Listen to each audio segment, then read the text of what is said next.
Good morning my dear students. आप सभी को बेस्टा कॉम्पिटेटिव क्लासेज के यूट्यूब चैनल पे मैं Alok daily current affairs classes में स्वागत करता हूं। और आज हम लोग 22 नवंबर के करंट अफेयर देखेंगे जो आपके परीक्षा की दृष्टि से काफ़ी अहम है। तो आप सभी देखते रहें और क्लास को शेयर करते रहें। अगर आप नए हैं तो प्लीज़ क्लास को सब्सक्राइब करें और शेयर लाइक करते रहें। और अगर पीछे के वीडियो नहीं देखे हैं तो वो भी देखें, वो आपके लिए काफ़ी महत्वपूर्ण है। और इसके अलावा आज से जो है वो इस चैनल पे खासकर टॉपिक वाइज जीएस का ऑब्जेक्टिव क्वेश्चन कराया जा रहा है जो आपके लिए काफ़ी अहम है। तो आप सभी उसे अवश्य देखें और उसे भी शेयर करते रहें। और खासकर एसएससी जीडी वालों के लिए जो है वो क्लास या वो सीरीज जो है वो काफ़ी महत्वपूर्ण है। और इसके अलावा जो लोग भी कंपटीशन की तैयारी कर रहे हैं उनके लिए भी काफ़ी अहम है, क्योंकि वहाँ पर ऑब्जेक्टिव क्वेश्चन देकर ऑप्शन बाय डिस्कस मैंने किया हूँ। तो वहाँ पे आपके लिए काफ़ी महत्वपूर्ण वो 10-15 क्वेश्चंस मिलेंगे जो आपका जो भी मतलब की तैयारी है वो रिकॉल हो जाएगा उससे। तो इसलिए आप उसे अवश्य देखें। और इसी के साथ आइए आज के जो महत्वपूर्ण प्रश्न है उसको देखते हैं। लेकिन उससे पहले आज के लिए आपके लिए एक लाइन, आप अपना भविष्य नहीं बदल सकते लेकिन आप अपनी आदतों को बदल सकते हैं। यानी आप अपनी भविष्य नहीं बदल सकते लेकिन आप अपनी आदतों को बदल सकते हैं। और निश्चित रूप से आपकी आदतें आपके भविष्य बदल देगी। तो अगर आप अपने आदत को बदल देते हैं तो निश्चित रूप से आपकी आदत जो है आपके भविष्य को बदल देगी। तो अपने भविष्य को बदलने के लिए, अपने भविष्य को बेहतर बनाने के लिए जो है वो तैयारी बेहतर करें और अपने तैयारी को बेहतर करके अपने लक्ष्य को हासिल कर ले। तो इस तरह से भविष्य आपका जो है काफ़ी उज्जवल होगा। तो इसी तरह आप जो है वो तैयारी करें और अपने भविष्य को उज्जवल करें। आपके भविष्य में जो भी आपको अंधकार दिख रहा है उसको उजाला में बदलें, प्रकाशमय करें और अपने जीवन को लक्ष्य की ओर ले जाएं। तो इसी तरह से आज के जो महत्वपूर्ण बिंदु है उस पर हम लोग आते हैं। तो एक नंबर प्रश्न है आज का। एक नंबर प्रश्न है कि विश्व टेलीविजन दिवस मनाया गया। तो विश्व टेलीविजन दिवस हर वर्ष मनाया जाता है। तो इसका आंसर 21 नवंबर हो जाएगा। बी नंबर ऑप्शन, 21 नवंबर को हर वर्ष विश्व टेलीविजन दिवस मनाया जाता है। और ध्यान रखेंगे कि टेलीविजन का आविष्कार जे.एल. बेयर्ड ने 1924 में किया था। तो ये प्रश्न काफी बार परीक्षा में पूछा गया है कि टेलीविजन का आविष्कार किसने किया था। तो जे.एल. बेयर्ड ने किया था, ध्यान रखिएगा।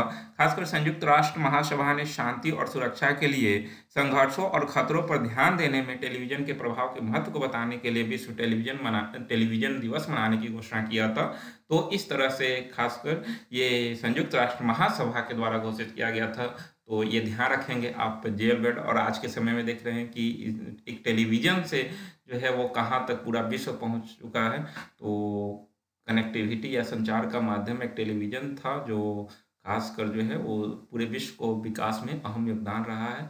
तो इसे ध्यान रखेंगे आप लोग। अगला प्रश्न है 2 नंबर की पोर्टुलांस इंस्टीट्यूट, ये वाशिंगटन डीसी का एक संस्था है पोर्टुलांस इंस्टीट्यूट, और इसके द्वारा नेटवर्क रेडीनेस इंडेक्स 2022 जारी किया गया।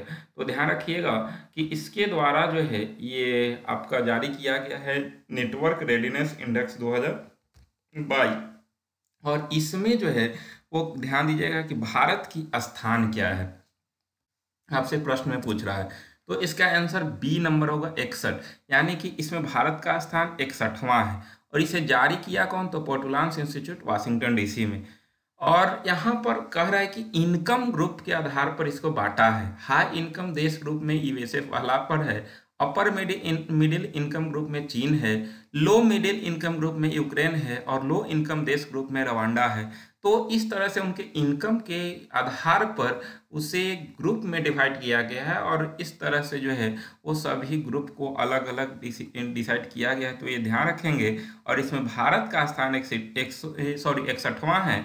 और इसमें विश्व की 131 अर्थव्यवस्थाओं के नेटवर्क आधारित रेडीनेस परिदृश्य को यह दर्शाता है। भारत का अगर परफॉर्मेंस की बात करते हैं तो इस रैंकिंग में भारत अपने पिछले रैंक और स्कोर में काफ़ी सुधार किया है। 2021 में भारत इस इंडेक्स में जो है वो 49.74 था, जो कि इस बार 51.19 हो गया है। साथ ही भारत का पोजीशन इस मानक में काफ़ी देशों से आगे है। और इस इंडेक्स में Bharat official intelligence talents construction में विश्व स्तर पर पहला स्थान हासिल किया है। तो ये ध्यान रखेंगे आप लोग। और इसमें जो है अगर देखा जाए तो इस रिपोर्ट में एक नंबर पर यूएसए है, संयुक्त राज्य अमेरिका है, ध्यान रखेंगे। और ये 4 ग्रुप को डिवाइड किया और इस तरह से जो है सभी को अलग अलग जो है इनकम के आधार पर फिक्स किया है। तो ये सारी चीज़ को आप ध्यान रखेंगे। तो इसमें भारत की स्थान 61वां है। अगले प्रश्न पे हम लोग चलते हैं। 3 नंबर प्रश्न है कि एशियाई कप टेबल टेनिस टूर्नामेंट में पदक यानी कि कांस्य पदक जीतने वाली पहली भारतीय कौन बनी है। तो ये ध्यान रखेंगे कि अभी जो है वो एशियाई कप टेबल टेनिस टूर्नामेंट हुआ, थाईलैंड के अंदर ये हुआ था, और इसमें कांस्य पदक जीतने वाली पहली भारतीय महिला कौन बनी है। तो ये ध्यान रखना है आपको। इसका आंसर हो जाएगा मनिका बत्रा, 1 नंबर। और इसका आयोजन थाईलैंड में हुआ और इन्होंने जो है जापान के हिना हयाता को हराकर कांस्य पदक अपने नाम किया है। तो ये ध्यान रखेंगे, आपके लिए काफी महत्वपूर्ण है। अगला प्रश्न पे हम लोग चलते हैं। 4 नंबर प्रश्न है कि फीफा विश्व कप 2022 का आयोजन कहाँ हो रहा है। तो अभी जो है फीफा विश्व कप 2022 का आयोजन शुरू हो चुका है और इसका आयोजन दोहा के अंदर हो रहा है। ध्यान रखिएगा, कतर की राजधानी दोहा है और वहीं पर अल बायत स्टेडियम दोहा में इसका उद्घाटन किया गया। और भारत के तरफ से उद्घाटन समारोह में प्रतिनिधित्व किया उपराष्ट्रपति जगदीप धनखड़ ने, यानी कि देश के वर्तमान उपराष्ट्रपति जगदीप धनखड़ हैं और उन्होंने ही भारत की तरफ से उद्घाटन समारोह में प्रतिनिधित्व किया है। ध्यान रखिएगा।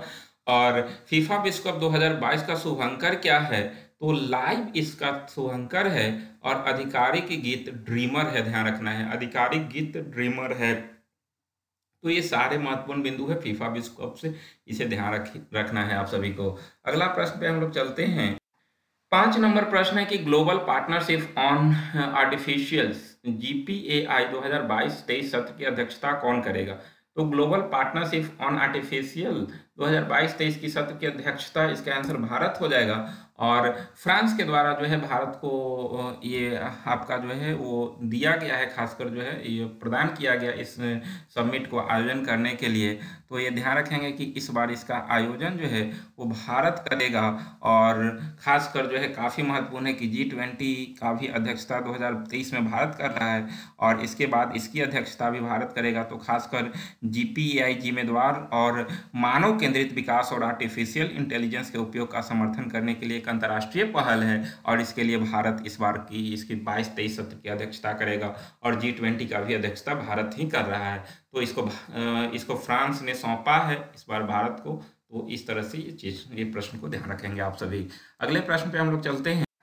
6 नंबर है कि ATP फाइनल्स एकल 2022 का खिताब नोवाक जोकोविच ने जीता और यह कहाँ के खिलाड़ी हैं। तो ये आपका जो है नोवाक जोकोविच, काफ़ी महत्वपूर्ण जो है वो क्वेश्चन यहाँ से पूछते रहता है कि यह किस खेल से संबंधित है या ये किस देश की हैं। तो इन्होंने ATP फाइनल्स एकल 2022 का खिताब जीत लिया है और इनका संबंध सर्बिया से, ध्यान रखिएगा, 1 नंबर सर्बिया से हैं और इन्होंने नॉर्वे के कैस्पर रूड को हराकर यह रिकॉर्ड जो है जीता है। 6ठी बार ATP फाइनल लेकर खिताब नोवाक जोकोविच ने जीत लिया है। 2015 के बाद इस आयोजन में जोकोविच का पहला खिताब था जो कि रोजर फेडरर के रिकॉर्ड की बराबरी की। इन्होंने 6 ATP खिताब भी जीते हैं, ध्यान रखिएगा। और 35 साल के जोकोविच खिलाड़ी खिताब जीतने वाले सबसे उम्रदराज खिलाड़ी बने हैं, यानी कि 35 साल के खिलाड़ी हो चुके हैं और सबसे ज़्यादा उम्र में खिताब जीतने वाले खिलाड़ी बने हैं। कौन? तो नोवाक जोकोविच। तो ये ध्यान रखना है आप सभी को। अगले प्रश्न पे हम लोग चलते हैं। 7 नंबर प्रश्न है कि भारत की अध्यक्षता में अप्रैल 2023 में G20 बिजनेस मीट का आयोजन कहाँ किया जाएगा। तो अभी हम बताएं कि G20 2023 का मेजबानी भारत कर रहा है और अभी 2022 में इसका आयोजन इंडोनेशिया में हुआ था और वहाँ के जो प्रेसिडेंट है जोको विडोडो, उन्होंने प्रधानमंत्री मोदी को अध्यक्षता सौंपा, यानी कि 2023 की अध्यक्षता भारत करने जा रही है G20 का। और इसी में जो है जो बिजनेस मीट होगा अप्रैल 2023 में, इसकी अध्यक्षता जो है भारत में इसकी आयोजन जो किया जाएगा वो खास कर ध्यान रखिएगा कोहिमा में किया जाएगा, क्योंकि प्रधानमंत्री मोदी जो हैं वो नॉर्थ ईस्ट के विकास के लिए प्रतिबद्ध हैं। तो इसलिए उन्होंने ज़्यादातर जो है वो नॉर्थ ईस्ट की ओर ही ध्यान दे रहे हैं। इसके वजह से जो है इसका बिजनेस मीट का आयोजन भी कोहिमा के अंदर किया जाएगा जो कि नॉर्थ ईस्ट में ही है। तो इस तरह से ध्यान रखेंगे, काफ़ी महत्वपूर्ण प्रश्न है, खासकर नॉर्थ ईस्ट के विकास के लिए जो है वो इस तरह के समिट का आयोजन वहाँ पे किया जाएगा। तो G20 का आयोजन 2023 में भारत इसकी अध्यक्षता कर रहा है, ये भी आपको ध्यान रखना है। अगला प्रश्न है 8 नंबर कि किस समूह ने special loss and damage fund स्थापित करने का सहमति व्यक्त किया। तो अभी जो है वो special loss and damage fund स्थापित करने की सहमति जो व्यक्त किया है वो है आपका COP27। COP27 में जो है वो सदस्य देश जो हैं वो special loss and damage fund स्थापित करने पर सहमत हो गए हैं। और सबसे बड़ी बात है कि उन विकासशील देशों के लिए नुकसान की भरपाई करने में मदद करेगा और जो जलवायु परिवर्तन के प्रति संवेदनशील हैं। इस प्रस्ताव के अपनाने के बाद COP27 के प्रतिनिधियों ने इस फंड की सराहना भी किया है। तो ध्यान रखिएगा कि COP27 में special loss and damage fund स्थापित करने की सहमति व्यक्त किया। और COP27 का आयोजन जो हुआ था इस बार मिस्र में हुआ था, ये भी आपको ध्यान रखना है। COP का फुल फॉर्म होता है कॉन्फ्रेंस ऑफ पार्टीज। तो कॉन्फ्रेंस ऑफ पार्टीज 27 मिस्र में हुआ और इस तरह से इसका आंसर जो है वो बी नंबर हो जाएगा, ध्यान रखना है। अगले प्रश्न पे हम लोग चलते हैं। तो सवाल हमारा जवाब आपका मैं फिर से एक बार आप सभी को स्वागत करता हूं। आपके लिए ये काफ़ी अहम प्रश्न रखते हैं। डेली आपको एक प्रश्न दिया जाता है और पीछे वाला प्रश्न का आंसर दिया जाता है। तो आप सभी जरूर जो है वो ये प्रश्न को देखने के लिए अंत तक वीडियो में बने रहेंगे ताकि डेली आपको एक प्रश्न मिल सके। और इसके अलावा देखते हैं कि आपके लिए डेली जो है वो अब आपका जो है वो GS का टॉपिक बाय टॉपिक काफ़ी महत्वपूर्ण प्रश्न मैं ला रहा हूँ जो आपके लिए काफ़ी महत्वपूर्ण है। तो उसे भी देखते रहें और इसे भी आप लोग जो है वो देखें और कमेंट करें। जो भी लोग इस वीडियो को देख रहे हैं और ये प्रश्न पे आ रहे हैं वो सभी लोग जो है वो कमेंट करें ताकि आप सीखें और मैं भी जानूं कि आप सभी कितना वीडियो को फॉलो करते हैं। तो ये सब करते रहें। तो सवाल हमारा जवाब आपका में आप सभी का फिर से एक मैं हार्दिक स्वागत करता हूं। और प्रश्न था पिछला प्रधानमंत्री की होती है, तो बहुत अच्छा मुझे लगा कि लगभग लोगों ने बहुत सही आंसर इसका दिया था कि प्रधानमंत्री की नियुक्ति होती है। तो ध्यान दीजिएगा यहाँ पर गलत जो है ये रंग दिया गया है, तो नियुक्ति होगी यानी कि इसका आंसर बी नंबर ऑप्शन हो जाएगा। तो प्रधानमंत्री की नियुक्ति होती है, निर्वाचन नहीं होती है। और प्रधानमंत्री की नियुक्ति राष्ट्रपति के द्वारा किया जाता है, ये ध्यान रखना है। प्रधानमंत्री की नियुक्ति राष्ट्रपति करते हैं। अगला प्रश्न जो आपके लिए है वो है सवाल हमारा जवाब आपका में आज का जो प्रश्न है गुजरात में विधानसभा सीट कितनी है। तो अभी गुजरात में चुनाव होने वाला है विधानसभा का, तो इसलिए थोड़ा हाईलाइट है, इसलिए मैं यहाँ से क्वेश्चन लाया हूँ कि गुजरात में विधानसभा सीट कितनी है। गुजरात में विधानसभा सीट कितनी है इसका आंसर आप सभी बस करें कमेंट में। सभी लोग करें, मुझे बहुत अच्छा लगता है अगर आप सभी कमेंट करते हैं, तो इसलिए बिल्कुल करें ताकि मुझे खुशी मिले। और अगर खुशी मिलती है तो मुझे मैं अच्छा से अच्छा प्रश्न आपके लिए लाता हूं ताकि आपके लिए बेहतर हो सके। तो इस तरह से आप सभी प्रश्न लाते रहें और मैं भी आपके लिए मेहनत कर रहा हूँ, आप भी करें और जो है वो आप अपने लक्ष्य की तरफ बढ़े। और मैं आपके लक्ष्य के लिए दिन रात मेहनत कर रहा हूँ ताकि आप एक सफल विद्यार्थी बन सके और नौकरी लेकर जो है वो अपने घर पे आए और घर में खुशियाँ लाएं। तो इस तरह से आज यहीं तक, मिलेंगे फिर नेक्स्ट वीडियो में। आप सभी को बहुत बहुत धन्यवाद। आप सभी मेहनत करें और सक्सेस हों, सफल हों। ठीक है, बहुत बहुत धन्यवाद आप सभी को।